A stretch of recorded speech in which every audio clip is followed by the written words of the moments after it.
Ayo adik-adik, mari semuanya duduk yang manis, persiapkan dirimu dan kita akan memulai ibadah kita hari ini.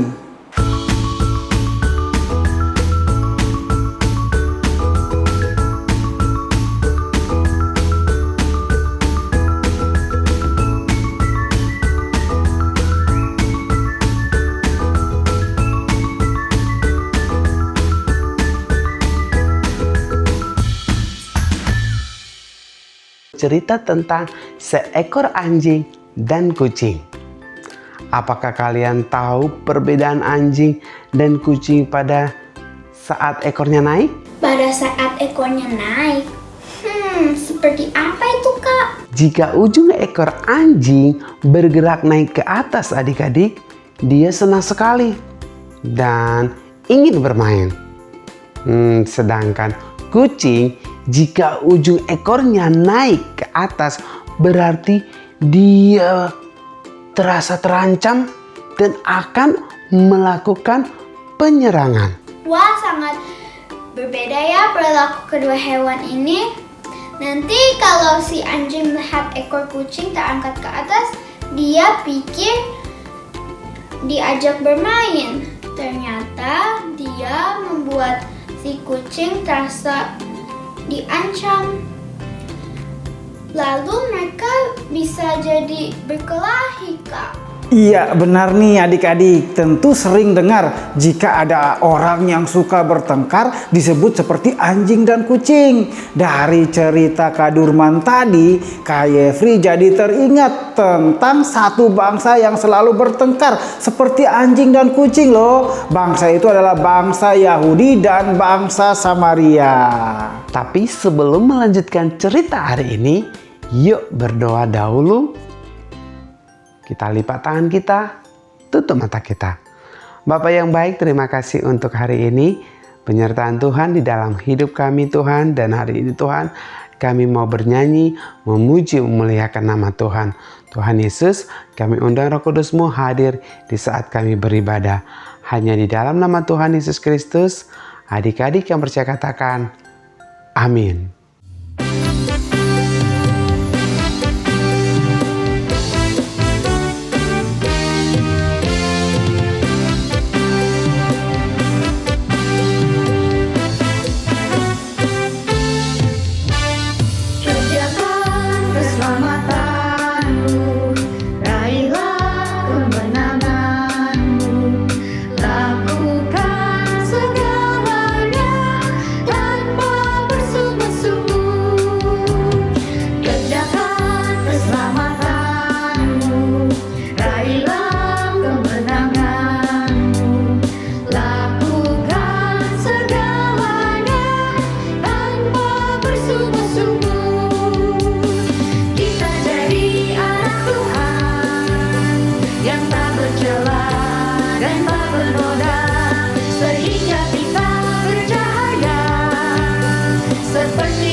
Keselamatanmu, raihlah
thousands us around.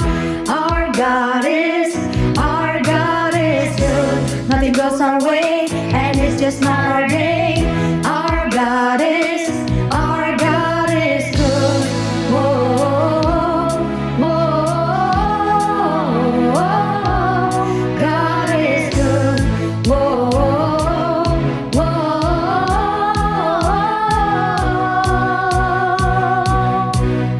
Over mountains, high to the valleys, oh, God is good. Wherever we go, from the brightest days to the darkest night, God is good. All over mountains, high to the valleys, oh, God is good. Wherever we go, from the brightest days to the darkest night, God is good.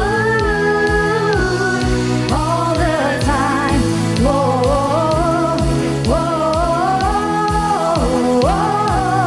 God is good. Whoa,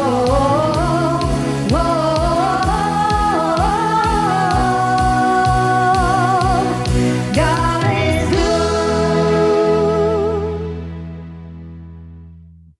Adik-adik, kita sudah memuji dan memuliakan nama Tuhan. Sekarang ayo adik-adik duduk yang manis, siapkan hati dan pikiranmu, siapkan Alkitabmu, karena kita akan mendengarkan firman Tuhan.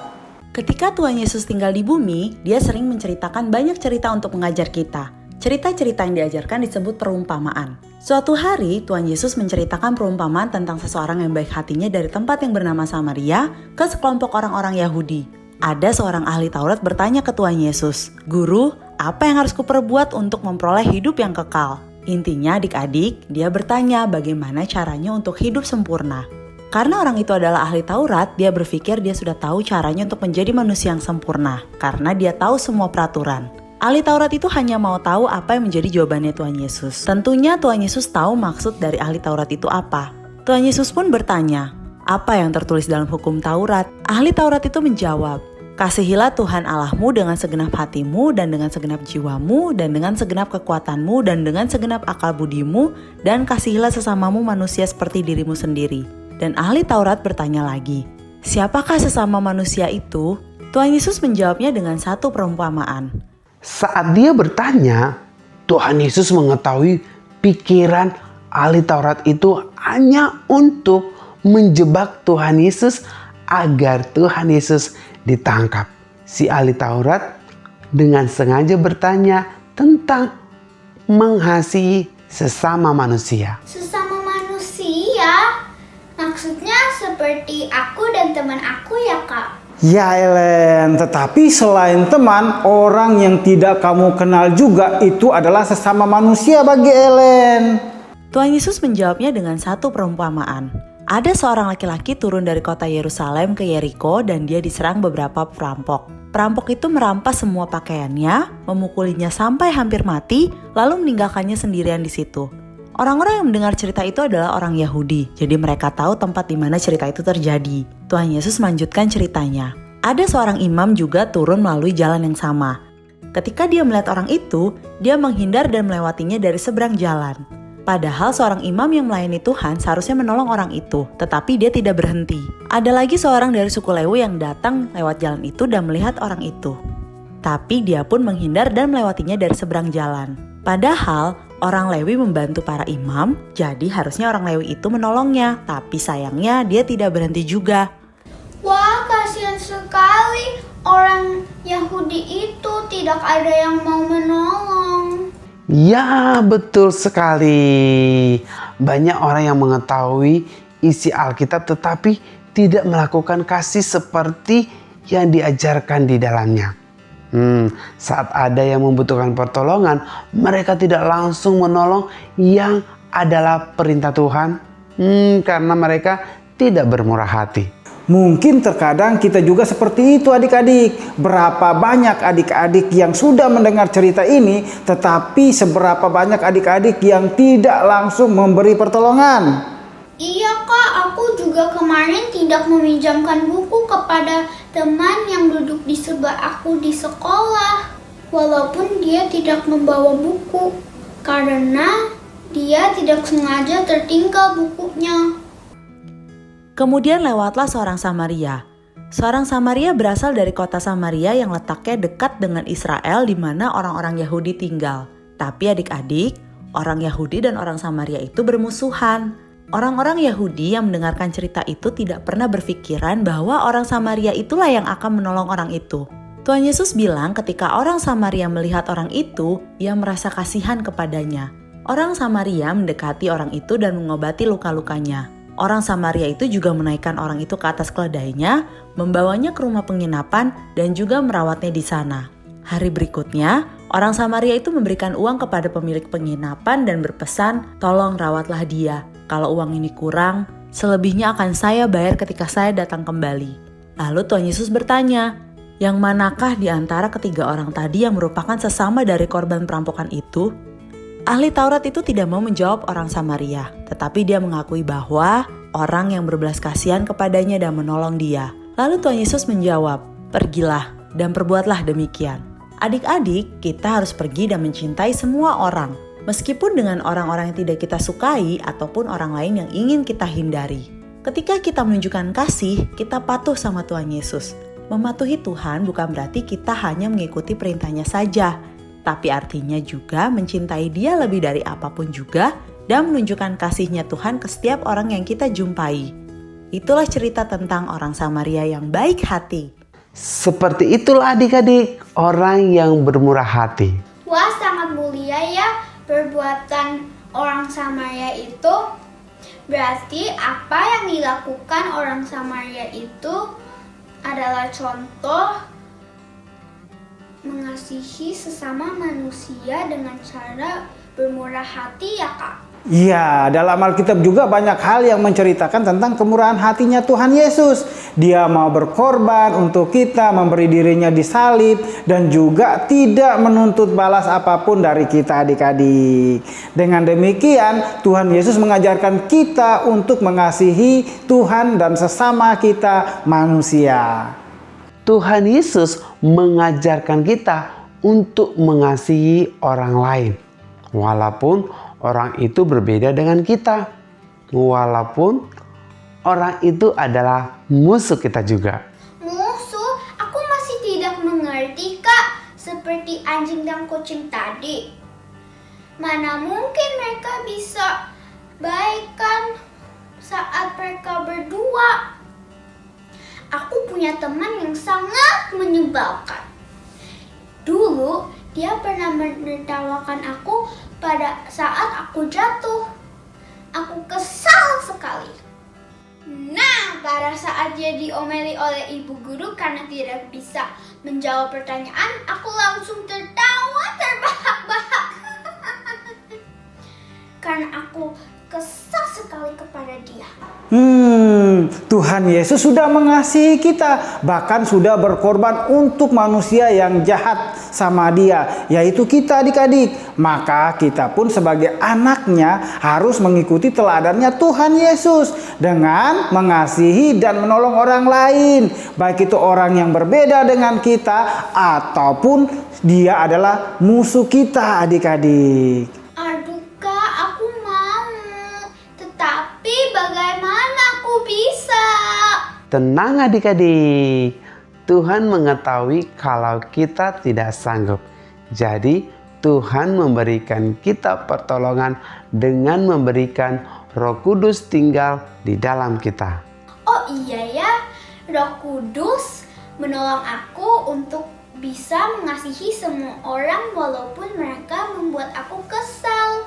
Benar sekali adik-adik, walaupun kita masih kecil, tetapi kita bisa melakukan hal yang besar, yaitu mengasihi seperti Tuhan Yesus. Dengan pertolongan Roh Kudus, kita dapat menjadi murah hati sama seperti yang Tuhan Yesus lakukan adik-adik.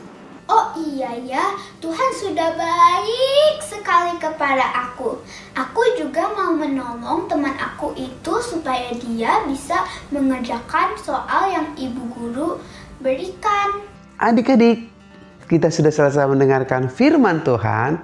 Hari ini waktunya kita untuk ayat hafalan yang tertulis di dalam Matius 22 ayat 39. Matius 22 ayat 39. Dan hukum yang kedua yang sama dengan itu ialah kasihilah sesamamu manusia seperti dirimu sendiri. Adik-adik, kita juga sudah mendengarkan ayat hafalan. Sekarang ada pertanyaan dari Kak Yefri dan Kak Durman. Pertanyaan pertama dari Kak Yefri. Apa bunyi hukum kedua dari firman Tuhan hari ini? Pertanyaan yang kedua, yaitu bagaimana cara kita mengasihi atau merendahkan diri kepada orang yang ada di sekitar kita menurut firman Tuhan hari ini. Nah adik-adik, kalau adik-adik sudah tahu jawabannya, segera kirim ke IG DNA Kids atau WhatsApp grupnya DNA Kids. Ditunggu ya adik-adik. Adik-adik, kita sudah mendengarkan firman Tuhan. Ayo adik-adik, ayo semuanya persiapkan peralatan aktivitasnya. Sebab kita akan beraktivitas. Ayo. Shalom adik-adik, apa kabar? Kembali bertemu dengan Kak Ardian yang akan memimpin kalian aktivitas hari ini. Seperti biasa, sebelum mulai kita akan cek bahan-bahan yang sudah Papi Mami siapkan. Bahan kelas besar, origami warna kuning dan hijau muda. Bahannya seperti HVS ya, jadi biar bisa ditulis. Gunting, spidol, lem kertas.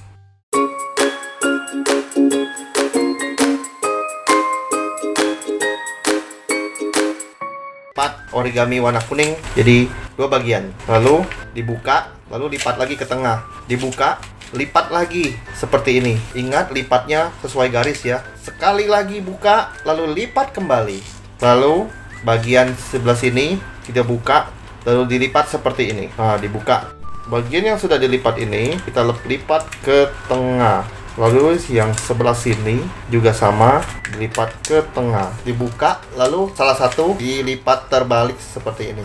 Sebelah sini dilipat untuk segitiga, ujungnya lipat kecil. Bagian bawahnya dibuka, lalu ujungnya dilipat bentuk segitiga, lalu dilipat ke depan. Sebelah sini juga sama, dilipat ke tengahnya. Buka perlahan-lahan, lalu ditekuk sedikit, tekuk sedikit seperti ini. Sebelah sini juga sama, ditekuk. Kita mau buat kotak nih adik-adik. Nah, dari masuk tadi kita buka, lalu kita rapikan lagi seperti ini, dilipat. Nah, sudah mulai kelihatan ya adik-adik bentuk kotaknya. Lalu dibuka perlahan-lahan bagian atasnya, kita masukkan perlahan-lahan seperti ini kotak obatnya adik-adik.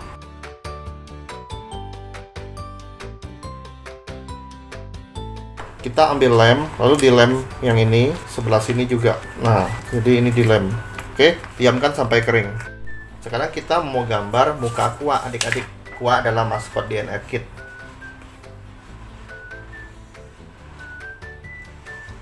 Gunting kepala Aquanya, lalu kita mau oles lem lagi, lalu kita tempelkan di kotak obatnya.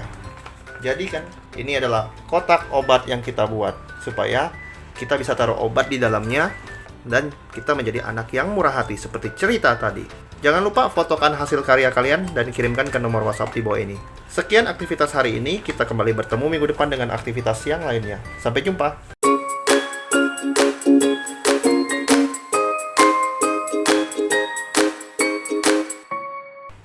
Papa Mama, ajaklah anak untuk memberikan barang yang dibutuhkan teman seperti baju, sepatu, atau mainan. Latihlah berkali-kali jika anak masih sulit untuk melakukannya. Hal ini akan menjadi kebiasaan bagi anak sehingga ia terbiasa bermurah hati pada orang lain. Sampai bertemu minggu depan, Tuhan Yesus memberkati. Adik-adik, waktunya kita untuk memberi. Nah, di layar handphone adik-adik ada QR code. Boleh minta tolong sama papa mama untuk scan QR code tersebut. Nah, sebelum kita memberikan persembahan, yuk kita berdoa terlebih dahulu. Tuhan Yesus, terima kasih untuk ibadah online hari ini. Sekarang kami ingin memberikan persembahan. Tolong Tuhan Yesus berkati tangan-tangan orang yang memberi. Dan juga agar persembahan ini dapat digunakan untuk memperluas kerajaan-Mu.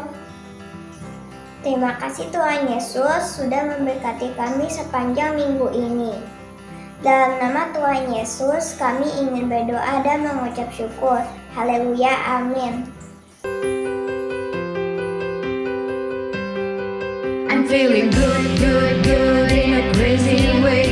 God's love changed me more than I can say. Can't keep this in, gotta let it out. Gonna tell the whole world that your love is spinning me around and around. Yeah, it's turning me upside down. I can't believe the way you love me more than I can contain. I'm gonna turn around and give it away.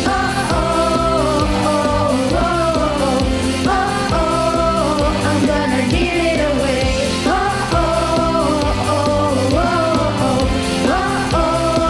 I'm gonna give it away. I want the world to know just how I feel. They gotta know, your love is real. You love me just the way I am. Gonna tell the whole world that your love is spinning me round and round. Yeah, it's turning me upside down. I can't believe the way you love me more than I can contain. I'm gonna turn around and give. Your love is spinning away.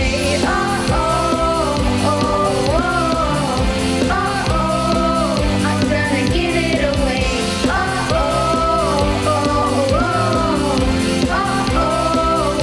love is spinning me round and round. Yeah, it's turning me upside down. I can't believe the way you love me more than I can contain. I'm gonna turn around and give. Your love is spinning me round and round. Yeah, it's turning me upside down. I can't believe the way you love me more than I can contain. I'm gonna turn around and give it away.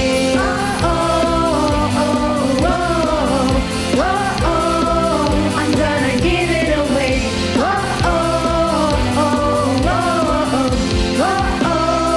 I'm gonna give it away. Tuhan Yesus, terima kasih karena kami bisa mulai ibadah ini hari ini Tuhan. Orang yang sakit disembuhkan juga Tuhan, supaya bisa melakukan aktivitasnya kembali.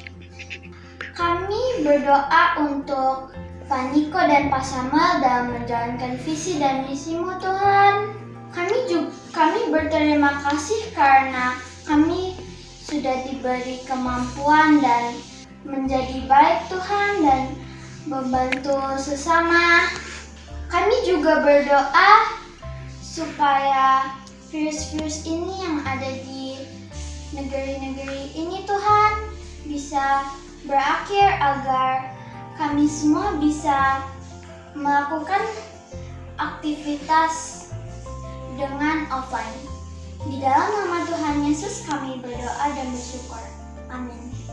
Adik-adik, kita mau menerima berkat Tuhan. Semuanya angkat tangannya.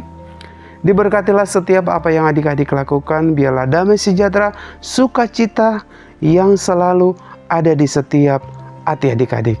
Adik-adik yang percaya katakan, amin. Adik, kita sudah selesai beribadah hari ini. Firman Tuhan hari ini mengajarkan kita untuk kita saling mengasihi. Dan kita mau menjadi orang yang selalu bermurah hati. Nah adik-adik jangan sedih ya. Sebab kita akan bertemu lagi minggu depan. Happy Sunday. God bless you. Bye-bye.